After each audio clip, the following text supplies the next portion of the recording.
Bonjour à toutes et à tous et bienvenue sur le plateau de la télé d'EPSAD. Nous sommes ravis de vous retrouver en direct du Salon Santexpo. Cette année encore, la Fédération des prestataires de santé à domicile et l'Union des prestataires de santé à domicile indépendants s'associent pour vous proposer un format d'échange dynamique au cœur des enjeux du système de santé. Nous sommes sur le stand F38 pour 3 jours de débat, d'échanges, d'interviews, de décryptage avec les décideurs et les experts qui font la santé d'aujourd'hui et de demain. Nous accueillons pour ce premier plateau télé de la télé d'EPSAD Amir Reza Tofighi, bonjour. Bonjour. Président de la CPME, et avec nous également Didier Daoulas, président de l'UPSADI. Bonjour. Et Alexandra Duvauchel, déléguée générale de la FEDEPSAD. Bonjour. Alors, Amir Reza Tofighi, l'EPSAD, ce sont des TPE et PME françaises non délocalisables qui participent à la vitalité économique des territoires. Pourtant, aujourd'hui, le contexte économique général et les baisses tarifaires continuent de fragiliter le secteur. Quelles réponses doivent, selon vous, être apportées à cette crise et à cette impasse budgétaire subie par l'EPSAD depuis désormais plus d'une dizaine d'années ? Alors, merci beaucoup déjà pour l'invitation. Moi, j'aimerais déjà rappeler la place importante des prestataires de santé à domicile, parce que c'est des acteurs qui permettent de faire des économies en permettant justement aux personnes de sortir de l'hôpital. Et ce pays est en train de mourir de sa vision court-termiste permanente. Pourquoi je dis ça ? Parce que on a des acteurs aujourd'hui qui permettent de faire des économies et à qui il faut donner une vision long terme. Ça veut dire quoi ? Ça veut dire de ne plus être dans la politique du rabot permanent chaque année en disant il faut faire 300 millions d'euros d'économies, 500 millions d'euros d'économies, donc on va encore baisser vos dotations, alors que à côté, il y a des économies qui sont faites sur le système de santé, parce qu'on permet justement à toutes les personnes, à tous les patients de sortir de l'hôpital, d'être chez eux, et au-delà des économies, d'avoir une vie qui est meilleure. On vit toujours mieux à domicile qu'en hôpital. Et donc ce qu'il faut, c'est redonner de la vision. Ça veut dire quoi ? Ça veut dire d'arrêter d'être chaque année dans cette vision budgétaire permanente de on a besoin d'avoir ça en économie, et de redonner de la visibilité, de la lisibilité à ces acteurs-là. Ça, c'est un point qui est très très important, parce que on a un défi majeur aujourd'hui. On voit bien que l'augmentation de l'espérance de vie, que tous ces sujets vont faire que les dépenses de santé vont augmenter. Et pour ça, on a besoin d'avoir des entreprises qui ont une visibilité, qui ont une capacité à investir et à avoir des modèles économiques qui sont pérennes. Parce qu'aujourd'hui, les entreprises, elles permettent justement de répondre à ces grands défis. Mais si on continue d'avoir cette vision court-termiste, eh ben on va tuer ces entreprises. Et d'ailleurs, j'aimerais rappeler que, et vous l'avez dit, c'est des entreprises, des TPE, des PME sur tous les territoires. Et donc, il faut absolument profiter de ce maillage territorial, de ce tissu d'entreprises pour répondre à ce défi de la santé. Mais pour ça, il faut leur donner la visibilité du long terme, par exemple sur des visions pluriannuelles budgétaires, et plus des visions à chaque fois annuelles où ces acteurs sont à la merci d'un amendement ou d'une baisse de financement, ce qui est déjà le cas. Chaque année, leur financement baisse. Didier Daoulas, peut-être des précisions sur les conséquences de cette politique court-termiste sur les entreprises PSAD aujourd'hui. Déjà, la politique court-termiste, c'est catastrophique pour nos entreprises d'un point de vue financier. Donc je ne veux pas forcément évoquer l'aspect financier, mais il est là. On le voit au quotidien, 800 millions de baisses sur ces 10 dernières années, systématiquement la politique du rabot, aucune visibilité. Ça c'est clair, ce que tu as dit exactement, ce que l'on vit au quotidien. Et nos entreprises ont besoin de visibilité. Pour ça, on doit s'inscrire dans une vision 3-5 ans, afin de pouvoir pérenniser nos entreprises, nos modèles économiques. On voit bien qu'aujourd'hui, il n'y a plus d'argent dans les caisses, ça c'est clair. Donc on se doit, en tant que citoyen et en tant qu'entreprise, de faire des économies. Donc notre objectif à nous, c'est de se mettre autour d'une table, de travailler avec les pouvoirs publics de façon à pouvoir faire des économies. Puisque des économies, on en fait systématiquement lorsqu'on revient au domicile, puisque le coût de la prise en charge d'un patient au domicile est beaucoup moins important que le coût à l'hôpital. En plus, comme l'a dit Amir, nos concitoyens préfèrent rester au domicile. Ils sont dans un cadre familier, au sein de leur famille.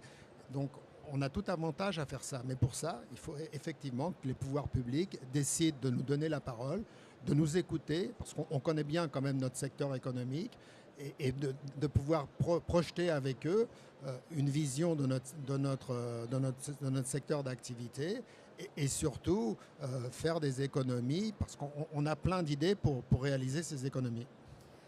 Peut-être pour compléter cette situation économique, il y a une autre difficulté auquel font face les PSAD en ce moment, c'est l'augmentation du coût des carburants. Alexandra Duvauchel, est-ce que vous pouvez nous préciser comment ça impacte au quotidien, maintenant depuis plusieurs semaines, l'activité des PSAD? Vous imaginez bien que dès lors que notre métier consiste à aller au domicile des patients, nous réalisons plus de 600 millions de kilomètres par an pour aller servir les 4 millions de patients que nous accompagnons au quotidien. Donc naturellement, toute augmentation du carburant a un impact majeur dans l'économie de nos entreprises.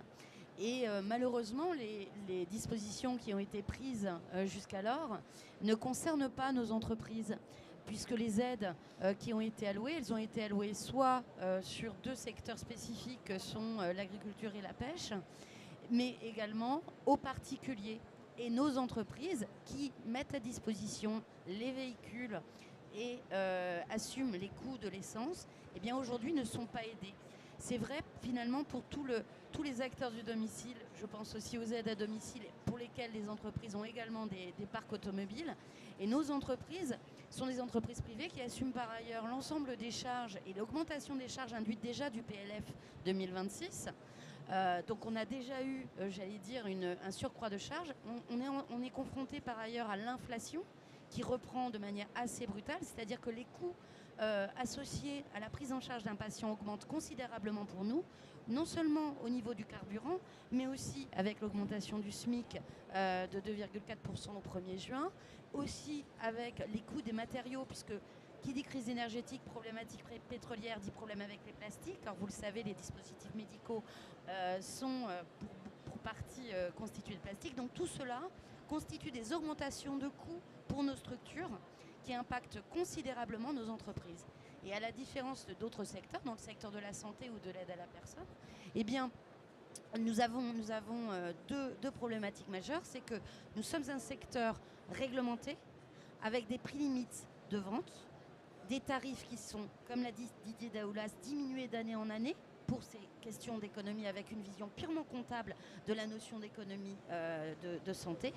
Et par ailleurs, avec, j'allais dire, l'incapacité pour nous de pouvoir augmenter nos tarifs. Donc on a un double effet ciseau qui est dramatique pour nos entreprises. Et comme vous le disiez, pluriannualité, oui, mais aussi intégration des problématiques conjoncturelles. Aujourd'hui, il n'y a aucune intégration. Sur le sujet des carburants, Amir Reza Tofighi, peut-être une réaction. Qu'est-ce que vous pensez des solutions qui sont proposées aujourd'hui et est-ce qu'elles sont adaptées justement aux difficultés qu'on vient d'entendre? Déjà, nous, ce qu'on a apporté depuis le début, et quand je dis nous, la CPME, mais toutes les organisations patronales, c'était de dire l'argent public est rare, donc il ne faut pas faire des aides massives pour tout le monde, mais il faut cibler les secteurs qui sont concernés. Quand on prend les secteurs concernés, on parle des secteurs qui ont justement des modèles économiques qui dépendent fortement du prix de l'essence et qui souvent n'ont pas de capacité à répercuter sur les prix clients. Parce qu'à la limite, si on pouvait répercuter tout sur le prix client, bon bah, j'ai envie de dire au client, le client paiera l'augmentation. Et là, quand on prend les prestataires de santé à domicile, c'est exactement ce cas-là. Ça veut dire que on a des entreprises dont le prix est, à travers les conventions annuelles, cadré une fois par an au moment du budget de l'État. Et ensuite, elles sont très dépendantes du prix de l'essence, parce que c'est quoi ce métier? C'est justement d'aller au domicile des différents patients et donc de faire dans une journée beaucoup de routes. Et donc on parle justement de dire voilà un secteur qu'il faut accompagner. Et ce qui est terrible, c'est que moi, c'est ce que je dis à chaque fois ces derniers jours aux différentes personnes que je rencontre au sein du gouvernement. Je dis, vous ne pouvez pas nous demander d'être responsables et de demander des aides ciblées et à chaque fois de ne pas aller aider justement les secteurs qui ont besoin de ces aides-là. Et encore plus des secteurs qui ont, parce qu'ils ont par exemple fourni les voitures aux salariés, exclus des aides qui ont été mises en place. Parce qu'aujourd'hui, on a un mécanisme qui a été mis en place qui est de dire on va aider les gros rouleurs. Donc les personnes qui prennent beaucoup leur voiture. Mais on a oublié les entreprises qui, pour accompagner ces gros rouleurs, ont dit on va vous mettre à disposition une voiture, on va payer l'essence. On les a oubliés. C'est terrible quand même. On a oublié ceux qui avaient justement réussi à faire l'effort de mettre en place la voiture pour pas que le salarié utilise sa propre voiture. Et donc c'est la double peine, ça veut dire qu'elles ont investi pour pas que le salarié utilise sa propre voiture et ils sont exclus des aides par rapport à la crise. Donc oui, il faut que ces secteurs d'activité aussi soient accompagnés et c'est ce qu'on va pousser dans les prochains jours. D'ailleurs, il y aura des annonces jeudi, on espère que le secteur sera concerné. Je vous propose désormais de nous projeter un petit peu dans les prochains mois. Une séquence budgétaire arrive tout bientôt et elle est importante. Elle s'annonce aussi tendue puisqu'elle sera à quelques mois de l'élection présidentielle. Quelles seront vos priorités à la CPME pour ce prochain budget et pour les entreprises ? Bon, si on se dit les choses à quelques mois d'une élection présidentielle, il va falloir surtout limiter la casse. Pourquoi ? Parce que aucune mesure courageuse ne peut être prise. Aucune mesure courageuse ne va être prise parce que chacun va avoir en tête l'élection présidentielle. Et les mesures les moins courageuses, c'est quoi ? C'est taxer encore plus les entreprises. Pourquoi ? Parce que ça ne se voit pas finalement à court terme, ça se voit à long terme. D'ailleurs, on le voit aujourd'hui. Croissance atone au premier trimestre, taux de chômage qui monte, on a dépassé les 8%. Pourquoi ? C'est le résultat de l'instabilité politique depuis 2 ans et des mesures qui ont été prises d'augmentation des impôts. Ce n'est pas la crise au Moyen-Orient parce que c'est les résultats du premier trimestre. Donc les résultats du deuxième trimestre, eux par contre, amèneront la conséquence de la crise du Moyen-Orient. Donc là, on est déjà en train de payer l'instabilité politique, les différentes mesures qui ont été prises pendant le budget. Et donc, ce qu'il va falloir réussir à apporter, c'est de s'assurer qu'on ne va pas avoir encore, par manque de courage, des augmentations d'impôts, des augmentations de charges patronales, des nouvelles règles sur les entreprises, et donc de limiter la casse, et en même temps, de s'assurer que les élections présidentielles vont mettre au centre du débat le sujet économique. Parce que sinon, on va droit dans le mur. On va droit dans le mur parce que le taux de chômage monte, parce que les entreprises, on a un niveau de défaillance record au premier trimestre, 19 000 défaillances, après un niveau de défaillance record en 2025, 70 000.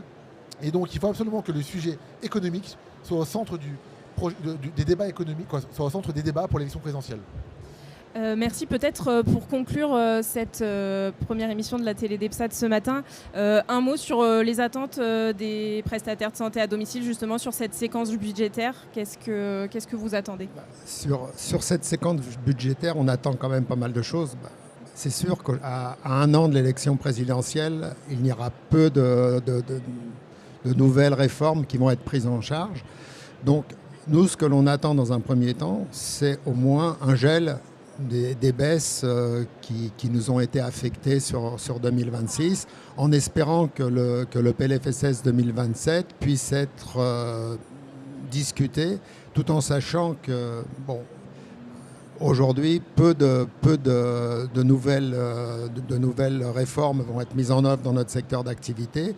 Donc, on attend dans un premier temps au moins un statu quo sur la situation actuelle. On aimerait bien... On a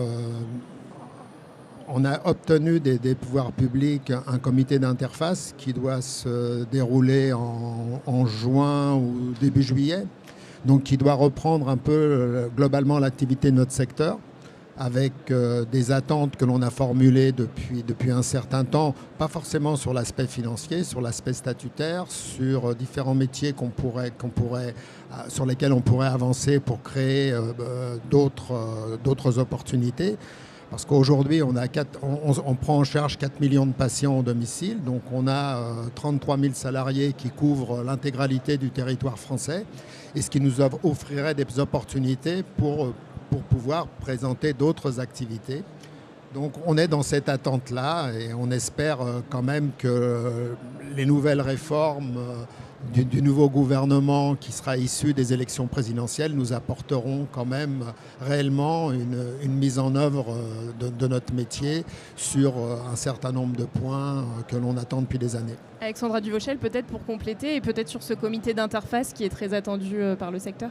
Oui, je pense que ça a été largement évoqué par Didier, donc je ne vais peut-être pas davantage compléter. Nous avons effectivement beaucoup d'attentes sectorielles sur ce comité d'interface, à la fois économique, mais aussi méthodologique et structurel pour notre métier.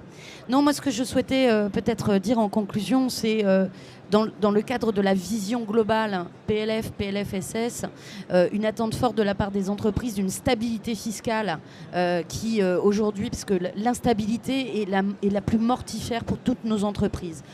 Passer de suppression d'allègements fiscaux à des augmentations de taxes du jour au lendemain et avec par ailleurs des séquences budgétaires qui sont quand même assez floues, c'est véritablement mortifère pour toutes les entreprises et encore plus pour notre secteur qui par ailleurs est effectivement affecté par ces prix limites de vente et cette réglementation qui fait que aujourd'hui en plus on a cette épée Damoclès de baisse tarifaire à nouveau. Donc moi j'attends beaucoup à la fois de la CPME mais aussi du MEDEF dont je suis la FEDEPSAD est adhérente, un peu à l'instar de ce que nous faisons avec l'UPSADI et la FEDEPSAD, une alliance pour montrer que les entrepreneurs sont là pour co-construire avec l'État un budget qui tienne la route, en responsabilité bien évidemment, mais qui consacre, j'allais dire, la croissance et non pas la décroissance. Voilà. Merci à tous les trois et merci d'avoir suivi cet échange. Pour revoir cette séquence ou découvrir l'intégralité de nos émissions tout au long de Santexpo, n'oubliez pas que tout est disponible en live et en replay sur la chaîne YouTube La Télé d'EPSAD. N'hésitez pas également à venir nous rencontrer sur le stand F38 pour poursuivre les discussions et à très bientôt sur la Télé d'EPSAD. Merci beaucoup.